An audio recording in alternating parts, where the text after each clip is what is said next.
Shalom jemaat Tuhan yang terkasih. Ketemu lagi dengan saya Pastor Yantan Wijaya dalam Pastor Talk Zion Church of Christ. Senang sekali saya boleh berkesempatan untuk menyapa dan membagikan kebenaran firman Tuhan buat Bapak Ibu Saudara sekalian.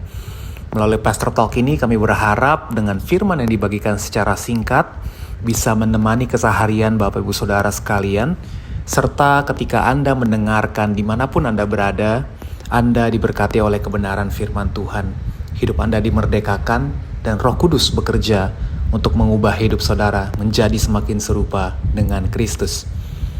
Hari ini yang saya bagikan berjudul Gentle Heart, dan ayat yang akan kita baca diambil dari Amsal 15 ayat yang pertama. Demikian firman Tuhan. Jawaban yang lemah lembut meredakan kegeraman, tetapi perkataan yang pedas membangkitkan marah.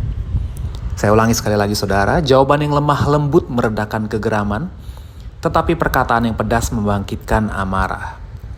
Saudara yang dikasihi Tuhan, seringkali dalam kehidupan kita sehari-hari, terutama sebagai orang Kristen, kita diperhadapkan dengan bermacam-macam jenis kepribadian orang. Malahan mungkin semenjak bertobat jadi Kristen kok sepertinya orang-orang di sekeliling saya makin nyebelin-nyebelin ya. Atau mungkin ada yang merasa Tuhan kirim orang-orang yang kurang baik dalam kehidupan saya. Bahkan mungkin dalam skop atau lingkungan yang terdekat bagi kita seperti anggota keluarga, mau suami atau istri maupun anak-anak kita. Atau meskipun tidak demikian, saya yakin dalam kehidupan kita pasti pernah atau akan berjumpa dengan orang-orang seperti ini yang akan melukai hati kita. Nah, ayat firman Tuhan yang baru saja kita baca sangat sederhana, namun memberikan petunjuk yang dalam mengenai bagaimana kita harus menghadapi orang-orang yang tanda kutip nyebelin ini. Dikatakan jawaban yang lemah lembut meredakan kegeraman. Alkitab tidak pernah mengajarkan kita, saudara, untuk mencari siapa yang salah. Seringkali biasanya kebiasaan kita, kalau kita ada dalam konflik, yang kita pikirkan adalah kita selalu menganggap diri kita benar dan orang lain salah. Dan kita melontarkan berbagai pembelaan untuk memenangkan argumen kita. Namun di sini Alkitab tidak mengatakan apapun mengenai siapa yang salah atau siapa yang benar. Di sini hanya dikatakan jawaban yang lemah lembut. Artinya tidak peduli siapa yang salah atau siapa yang benar, kita nggak perlu memusingkan hal itu, saudara. Karena percuma jika secara argumen kita menang, tetapi dalam hubungan atau relationship tersebut kita akhirnya kalah. Alkitab hanya mengajarkan kita untuk menjawab dengan lemah lembut. Lemah lembut di sini juga saya yakin berlandaskan dari kasih Kristus. Karena saya tahu tidak mudah melontarkan kalimat dengan lemah lembut, apalagi apabila kita sedang merasa tersakiti gitu ya. Oleh sebab itu, tentunya kita butuh kekuatan dari Roh Kudus untuk memampukan kita menjawab dengan lemah lembut.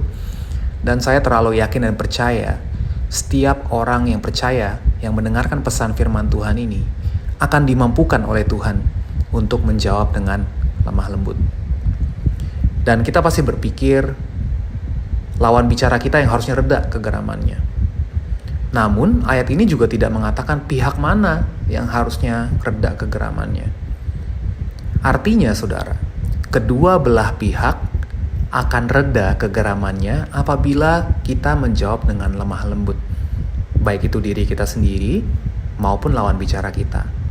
Luar biasa ya, artinya ketika kita memutuskan untuk menjadi pihak yang tanda kutip waras, untuk berlaku dengan lemah lembut dalam sebuah argumen atau dalam sebuah perselisihan, hati kedua orang yang berselisih ini diteduhkan. Yang tadinya punya amarah, akhirnya kedua-dua pihak diteduhkan. Saya rasa ini bisa dibilang menjadi sebuah superpower gitu ya. Karena hebat sekali dengan kita memutuskan untuk kita waras dan kita berkata dengan lemah lembut, gak cuma hati kita yang diteduhkan, hati lawan bicara kita pun juga diteduhkan.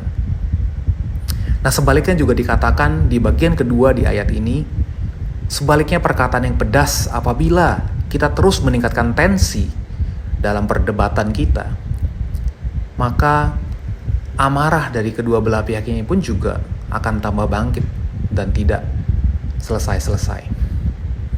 Saudara yang dikasihi Tuhan, saya berdoa firman Tuhan ini menyentuh Bapak, Ibu, Saudara sekalian, sehingga hidup kita diubahkan.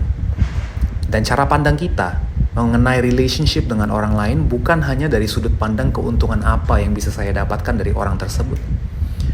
Namun kita bisa memandang relationship itu adalah kesempatan bagi kita untuk kita mengasihi orang tersebut. Siapapun orang itu, baik orang yang dekat maupun orang yang tidak terlalu dekat dengan kehidupan kita, Tuhan bisa pakai kita untuk kita mengasihi dan menjadi berkat, kepanjangan tangan Tuhan untuk menjamah kehidupan setiap mereka.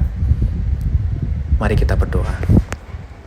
Bapa di surga, kami sungguh bersyukur kalau hari ini kami kembali boleh diingatkan mengenai kelemah lembutan yang dapat memenangkan sebuah relationship meskipun dalam sebuah konflik sekalipun.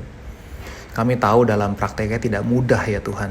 Namun kami terlalu percaya Tuhan sendiri yang akan memperlengkapi kami dan Roh Kudus yang akan memampukan kami untuk kami bisa berlaku dengan lemah lembut.